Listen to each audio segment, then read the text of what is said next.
Overlord Volume 9 Chapter 1 Verbal Warfare. Translated by Nigel. Edited, proofread by Deus Ex Machina. Part 1. 6 luxurious carriages raced over the plains.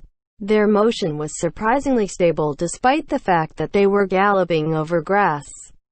Firstly, the wheels of each carriage were magic items called comfortable wheels.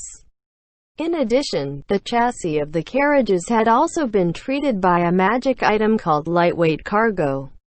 These unbelievably magnificent carriages commanded an eye-popping price, but just as astonishing were the creatures which pulled them. The 8-legged magical beasts looked like horses and were known as Sleipnirs. Calculating the precise cost of fielding 6 of these vehicles was an exercise in foolishness. These vehicles, far out of reach of the merely wealthy, were escorted by a group of riders mounted on powerful horses. There were over 20 of these riders, each clad in chain shirts, armed with long swords at their waists while carrying crossbows and quivers on their backs. Yet, a woman rode at the head of all these men. Alone among all these warriors, she wore a suit of heavy full-plate armor. She did not carry a cavalry lance but a spear like the kind an infantryman would use. Her helmet's visor was raised, but the right side of her face was covered by some kind of golden cloth, which made her look quite strange. Although this band of horsemen were the very picture of mercenary warriors, their disciplined movements and their clipped, precise words were nothing like that of a common sellsword. Their eyes were keen, and they maintained a high level of alertness. Some might have taken their wariness on wide-open plains to be a form of paranoia or cowardice. But in a world where magic was real and monsters roamed everywhere, even being on guard against everything they could see was not enough to guarantee their safety. There were giant spiders which could survive for months without eating or drinking while lying in wait for their prey. Unclean monsters which resembled banks of fogs that slid through the air, venomous lizards with petrifying gazes that one had to flee at all costs if they were encountered on open ground. They were all on edge because they were wary of monsters with such deadly powers. However, normal mercenaries did not go to such lengths for alertness. The thing that set them apart from mere mercenaries were the invisible people in the air. They were a band of riders who were keeping pace with the riders on the ground while under the effects of invisibility magic. There were creatures called hippogriffs in this world. They were born from the mating of a male griffin and a mare, and these magical beasts had the front half of a griffin and the hindquarters of a horse. Perhaps it was because of their mixed blood, but hippogriffs were easier to rear and train than griffins, and they were very popular as flying mounts. And then, there were the riders of these beasts to consider. Flying creatures, even if they were monsters, commanded an extremely high price if they were put on the market. They were not something that simple sellswords could afford. Indeed, the entire act of being mercenaries was a facade intended to deceive various people. The true identities of those traveling on the ground were the Emperor's royal guards, while the ones in the air were equipped with extremely expensive magic items and cloaked themselves in veils of invisibility while shadowing the ground forces. The elites of the Royal Air Guard.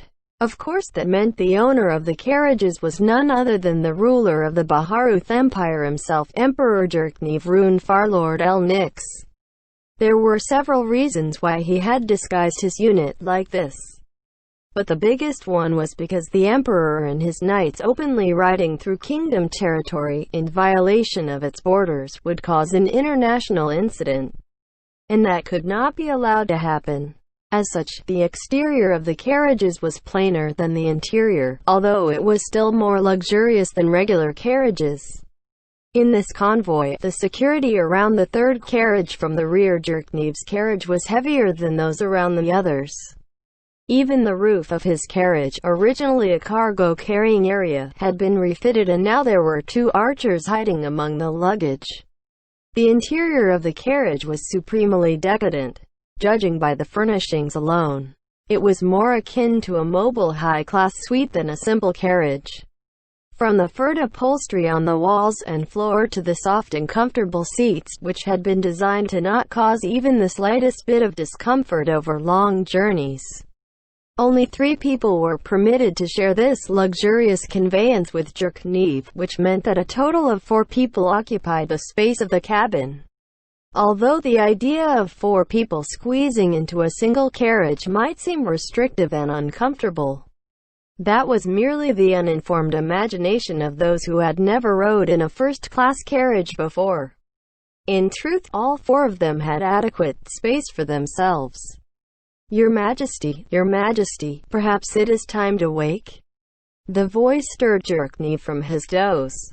He pinched the bridge of his nose with she thumb and forefinger, and he yawned, followed by a grunt as he stretched himself out.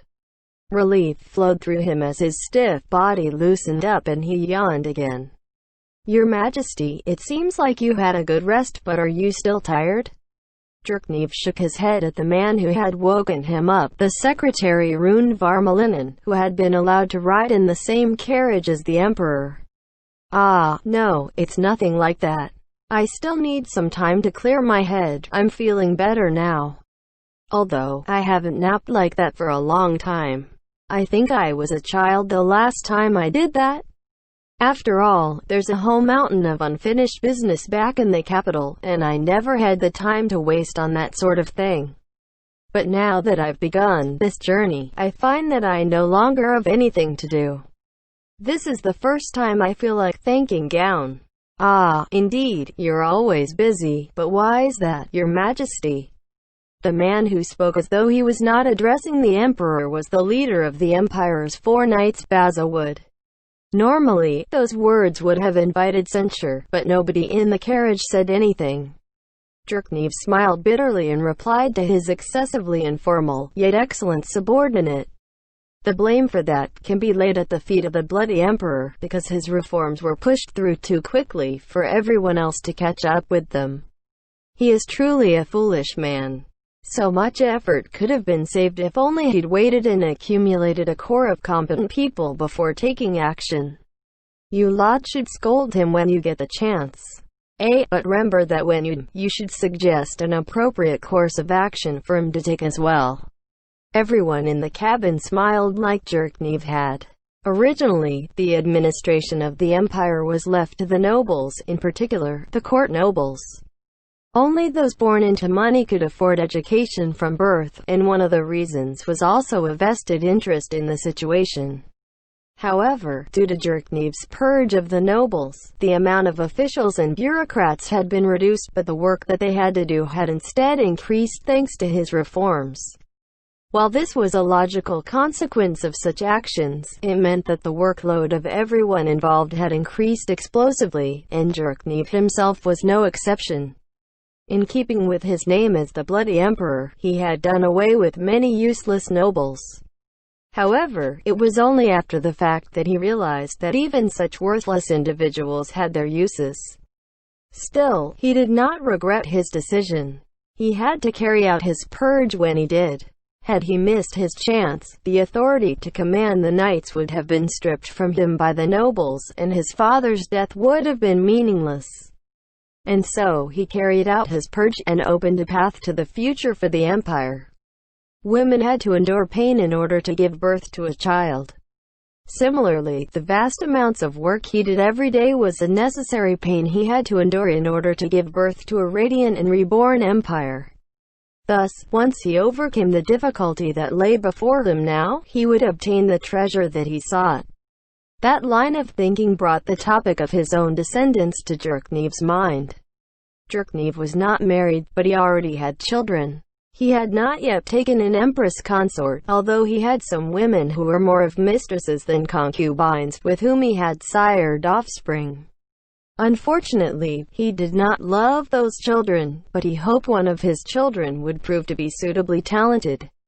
That was because in the future, if his empress children were incompetent, he would gladly switch their places in the succession with a capable descendant from his mistresses.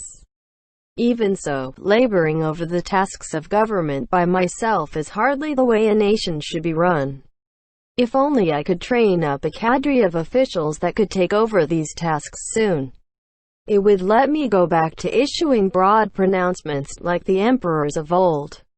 And I certainly don't want my child, the next emperor, to have to suffer as I did. After all, if my descendants are overworked, they'll curse my name. The present empire had been built by the work of a generation of excellent people.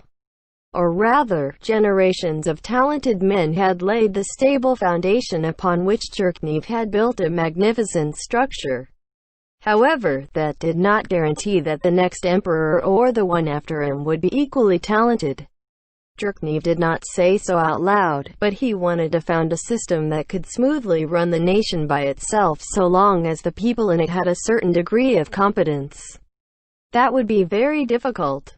After all, Your Majesty is an absolute ruler, and you cannot administer the country in the ways the old emperors did. Varmalinin, your job is to find a way to achieve my aims. Of course I possess absolute power. All the emperors of the past labored to concentrate the powers of the nation in their office. However, even if I am such a supreme being, it would be wrong to micromanage the affairs of state. If that happened, then what use would bureaucrats be? Perhaps you've misplaced your head. At the very least, he would not have left it in the Imperial Magic Academy, Your Majesty. Those words were spoken by Fluter Paradine, one of the senior members of the Imperial Magical Academy and also the highest-ranking member of the Ministry of Magic. The implication was that his academy would not have raised such a fool. Ha, yes, you're right, Gramps. Jerknev coughed softly, and with that, the mood inside the carriage turned serious. In my generation, the Empire has returned to its youth, like a newborn child. We will cast out that which is old and rotted and replace it with the new. As Varmalinin said, I will have to work hard until the Empire matures, but if it never grows, that would be disastrous. In the future, I will only define general goals for the Empire, and the bureaucrats and generals under me will help make those goals a reality. A country ruled by a single autocrat was weak. Jerknev knew that much. Rune lowered his head, whose hair was graying and thin in contrast to his age, in acknowledgement. The Emperor of the next generation. Speaking of which, did you have a child with that one, Your Majesty?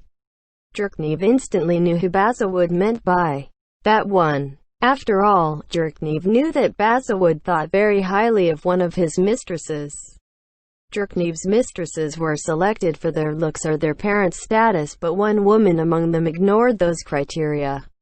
This woman was the only one who had been chosen for her intellect rather than for her appearance or her breeding. Thus, she was allowed to share her political opinions with Jerknev, though not in public and only in bed, and she was the only woman he allowed to do so. At first, he had not intended to take her as a concubine at all, but things had ended up like this at her own insistence. Jerknev, however, would have been happy if she had become his empress consort. No, that isn't what she desires. She went so far as to say, looks are a treasure you are born with, and to those who occupy the upper echelons of society, they are a very important trait. One can compensate for a lack of intellect with hard work or excellent subordinates, but looks cannot be changed. Or something like that. Won't Your Majesty's bloodline alone will ensure that any child of your union will be pleasant to look upon? Well, it's true that any of your subordinates would be happier to receive orders from a good-looking emperor. Is that how it really is? Jerknev had no superiors and had no way of relating to this situation. On his part, he would use a capable person regardless of how ugly they were, and even give them a key position if need. At the very least, it would be better than having to look at some toad. After all, wouldn't Your Majesty prefer the woman shaking her hips on top of you to be a beautiful one? Well, yes, I sort of understand, but are those two really the same thing? Jerknev tilted his head. Something seemed off here. Then, has Your Majesty given any thought as to who he will wed? Fluter's question made Jerknev furrow his brows. Well, if I had to choose between marrying someone from within the country or outside the country, I would have to go with the latter.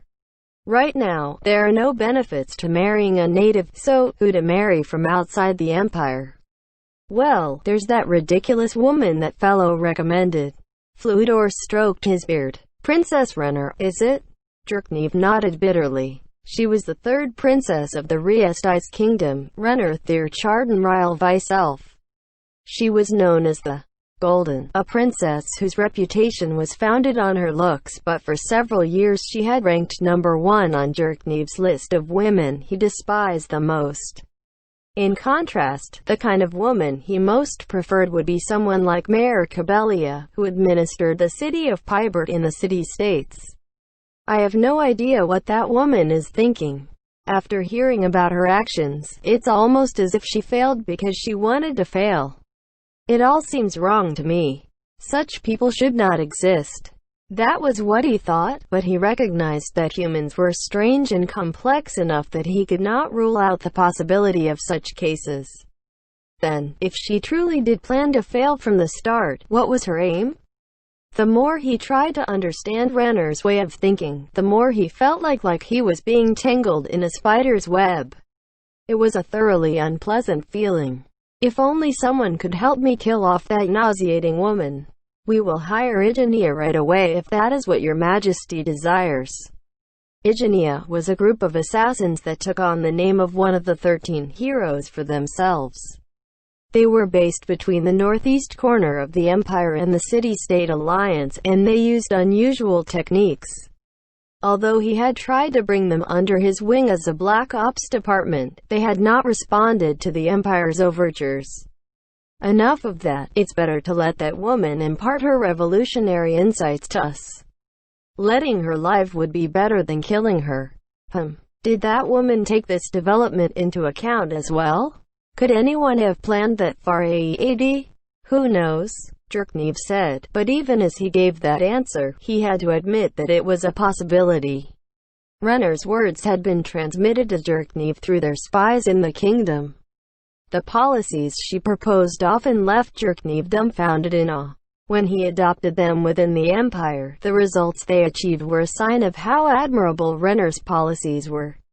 It would be the empire's loss if anything happened to her. The timing of Renner's suggestions to the kingdom made him wonder if she had anticipated the empire's movements. If that was true, it meant that Renner could predict the empire's plans without eyes or ears on sight, and then cleverly manipulate them. For that reason, even Jerknev, who coveted the warrior Captain Gazef's strength for the empire, could not bring himself to desire her. The kingdom won't be unduly harmed even if the princess dies, but on the contrary, the empire will be finished if your majesty perishes. We, the four knights, might be able to deal with assassins, but other factors are a different matter entirely, so I hope your majesty does not immerse himself too deeply into his work.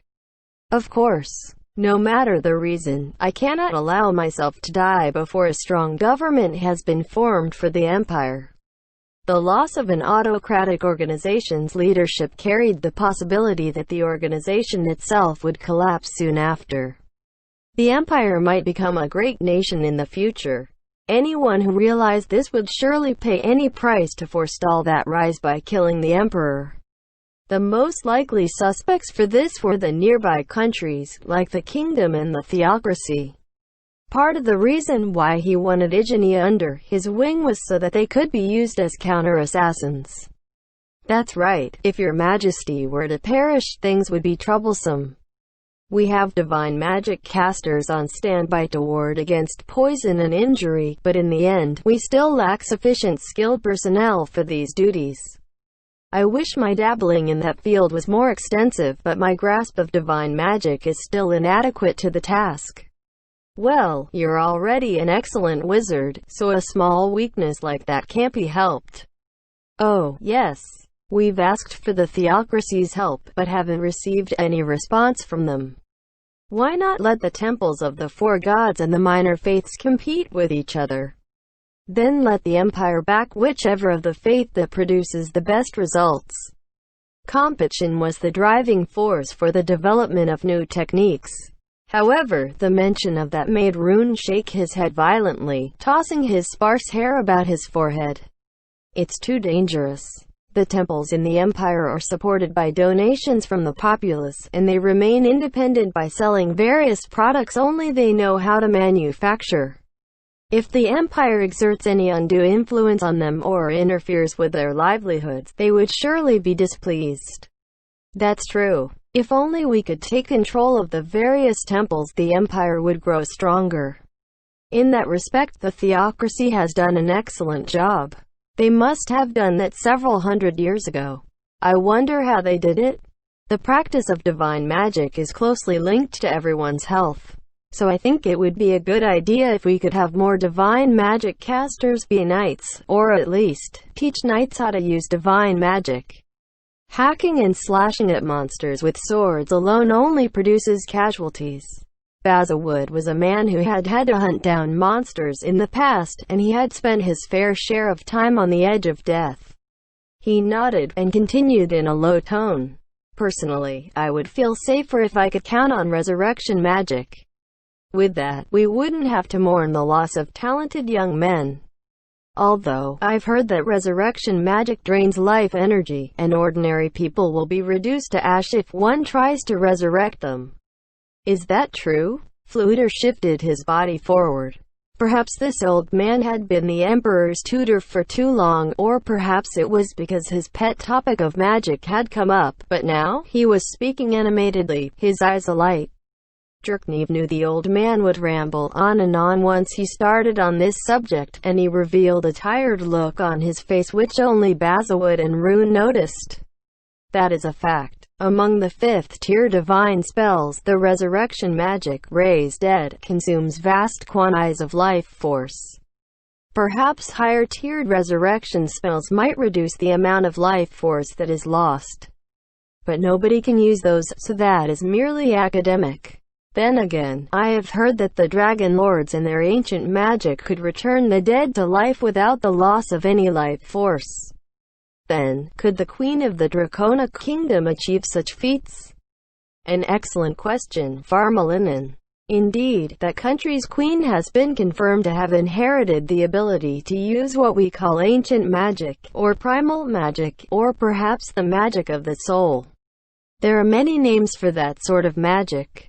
This is because the blood of the Brightness Dragon Lord flows within her veins, that is known. However, whether or not she can use resurrection magic remains to be seen. Ancient magic and our current style of magic are completely different from each other, and we who can only use modern magic may never be able to understand it. Fluter closed his mouth, and at the same time Jerknev stared at him. Although irritation and worry was evident on Jerknev's face, Fluter's next words put him at ease. Ancient magic. How I want to research it. If only those with the bloodline of the Brightness Dragon Lord can use it, then the pedigree is the most important thing. Therefore, I feel that if your majesty is to wed, he would do well to select that queen or one of her relatives. Give me a break, Gramps. I'm not interested in old hags who pretend to be little girls. He did not even want to think about having to marry the woman who ranked second on his list of most hated women. In addition, even if he did not love his offspring, it would be far too cruel to have them become research specimens. Even so, if he had to weigh that act of cruelty against the benefits the Empire would reap from committing it, there was no telling which course of action he would decide on. At this moment, a loud knocking came from the carriage door. This carriage had been designed to defend against divination-type magic, which meant that it was fully enclosed in metal plates and did not even possess windows. Basilwood stood and cracked the door open to peek outside, or rather, at the person who had knocked on the door. Although they were surrounded by knights protecting them and he was sure that this person was a friendly, he could not help but remain on guard just in case. Your Majesty, it's Lena's. Open the door. The fresh air from the plains flowed in as the door opened fully, blowing through the hair of everyone within. During this season, the air coming in from the outside should have been cold, but the breeze that reached the people inside was comfortably warm. Needless to say, this was the result of magic used on this carriage. The rider keeping pace with the carriage was the woman who had been at the head of the formation. Forgive me, your majesty. Theirs. It was hard to make out her words over the rushing of the wind between them. That's no way to talk. Come in, don't stand on ceremony. Understood. Then, permit me this intrusion. With that, she gracefully vaulted off her horse and landed elegantly in the doorway of the moving carriage. Although she made it look simple, given that she was wearing full plate armor and that both her horse and the carriage were moving at a full gallop, it was proof that she had considerable athletic ability. Still, that was only to be expected of one of the 4 knights that were the pride of the empire. Among them, she had the greatest defensive ability. Her name was Lena's Rock Bruise, also known as Heavy Explosion. After transferring to the carriage, Lena's quietly closed the door behind her and took a seat beside Bazawood. The last thing they saw as the outside world was shut out were the reins of Lena's horse being taken by one of the knights riding beside her. Since the carriage's magic would only warm the air that entered it, anything cold that came inside would remain that way. Considering Lena's was wearing a suit of full plate armor that had been chilled by the wind shear outside, she was like a block of ice when she took a seat next to Bazawood, who could not help but shiver. The people we sent AEAD have sent a message to us. One of the defenses offered by this carriage was interference against divination-type magic cast from the outside. Although it prevented the enemy from finding them with spells, it also blocked spells like message, so it was her duty to receive messages on Jerkneeb's behalf. The Outrider element has reached the great underground tomb of Nazareth. There appears to be a loghouse at that location. And after they informed the waiting maids of your majesty's time of arrival, the maids replied that there would be a welcome waiting for your majesty. Maids. I thought it was an underground tomb. But maids. Maids. Could it be? I've heard that some countries buried maids with their dead kings to serve them in the afterlife. Is that what happened here? Or does this mean that the dark elves who left the forest made this tomb their new home? Regretfully, the message did not contain any further details, your majesty. I can't figure it out at all. The forest is not a human realm, so there's no history on it either. Well, I'd like to hope that the maids won't be monsters like the ones that came to the capital. Tell our people to be careful. It is as your majesty says. Judging by the strength of those emissaries, we are most likely heading into a completely unknown situation. We would be best served by caution. In addition, I hope your majesty will swiftly come to my side should anything unexpected come to pass. By which you mean we will teleport away in case of an emergency? Fluter's slight smile was an answer in the affirmative. If that comes to pass, then we will fight a delaying action. No matter how many enemies come at us, at the very least we will be able to buy your majesty some time to escape. Bazawood said this with a smile, but his comrade Lenas did not reply at all. Rather than an agreement which need no words, it was a form of disapproval that was immediately visible on her face. Yet the others around her said nothing. In the end, she had never officially sworn her loyalty to Jerkneeb despite her position in the Four Knights. The truth was that serving Jerkneeb was the most profitable course of action for her. If someone else appeared who could grant her wishes, she would immediately abandon her current position. In other words, she was the least loyal to Jerkneeb among the Four Knights. The Four Knights were selected solely on the basis of their fighting ability and not their personality or loyalty. Even so, there was nobody else whose motives were as mercenary as hers. The only reason she was here was because one of the Four Knights had to be in the imperial capital at all times. The one selected for that duty was Violent Gale, Nimble Arkdale and Ock, which was unavoidable. The immovable was still around. Nimble would be the one here in her place. Forgive my rudeness. Lenas withdrew a handkerchief from a breast pocket and held it to the right side of her face. As it turned out, the golden cloth was actually her hair. She stuffed the handkerchief under that hair and wiped lightly. After the brief procedure, the handkerchief turned yellow with the amount of pus it had absorbed. Please allow me to make my own life my top priority. I apologize if I get in your way. Ah, that's fine. After all, that's what we agreed to when you became one of the four knights, or rather, what you contracted to. I see, so everyone knows what they plan to do.